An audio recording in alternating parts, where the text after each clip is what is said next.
మీరు ఒక మంచి క్రైమ్ థ్రిల్లర్ మూవీ కోసం వెయిట్ చేస్తున్నారా? అయితే this movie is for you. మీకు ఎంత సినిమా నాలెడ్జ్ ఉన్నా సరే, మీరు ఎంత తోపలైనా సరే, ఈ క్లైమాక్స్ ట్విస్ట్ ఎక్స్పెక్ట్ చేయడం అనేది జరగదు. It's my challenge.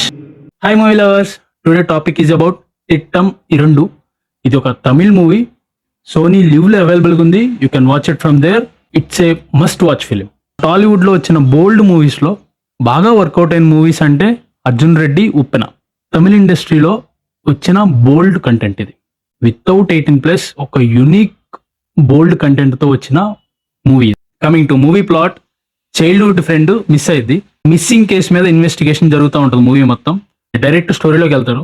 ఎక్కడా కూడా ఇంట్రడక్షన్స్, బ్లా బ్లా, కామెడీ ట్రాక్స్ ఏముండవు. అంటే క్రైమ్ థ్రిల్లర్ అంటే ట్విస్ట్ ఎక్స్పెక్ట్ చేస్తాం, అండ్ దట్టు ఒక ఫాస్ట్ పేజ్, ఎంగేజింగ్ గా ఉండే స్క్రీన్ ప్లే ఎక్స్పెక్ట్ చేస్తాం. ఇవన్నీ ఉంటాయి. కొన్ని సిచ్యువేషన్స్ దగ్గర ప్రెడిక్టబుల్ ట్విస్ట్ వస్తూ ఉంటాయి. అంటే మనం వావ్ అనే ఒక మూమెంట్ లేదు కదా అన్న పాయింట్ లో ఉంది ఫస్ట్ ఒక ఇంటర్వెల్ దాకా. సెకండ్ హాఫ్ స్టార్ట్ అయిన తర్వాత అన్ఎక్స్పెక్టెడ్ ట్విస్ట్ ఓపెన్ అవుతూ ఉంటాయి.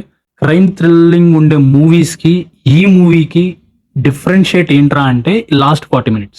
ఇప్పుడు అలాంటి కాన్సెప్ట్ ఉన్న స్టోరీస్ ని మ్యాక్స్ నాకు తెలిసి డైరెక్ట్ గా పాయింట్ తీసుకొచ్చి చెప్తే ఎవ్వరు యాక్సెప్ట్ చేయరు. That it's a controversial point. అది అలాంటి పాయింట్ని ఒక క్రైమ్ థ్రిల్లింగ్గా దాన్ని కన్వర్ట్ చేసి అంటే మనం యాక్సెప్ట్ చేసేలాగా దాన్ని వర్కౌట్ చేశారు. అది నాకు బాగా నచ్చింది. అందుకని నేను ప్రతి పాయింట్ పిన్ పాయింట్ చూసుకున్నా.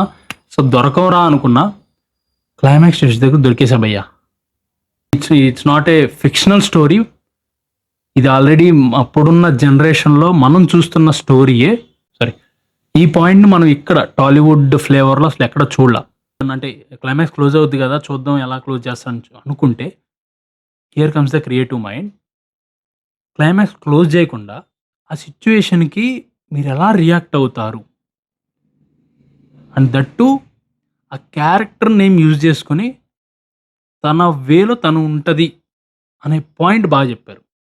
అది నాకు బాగా నచ్చింది. It's a must watch film. That's it. Tata, bye bye.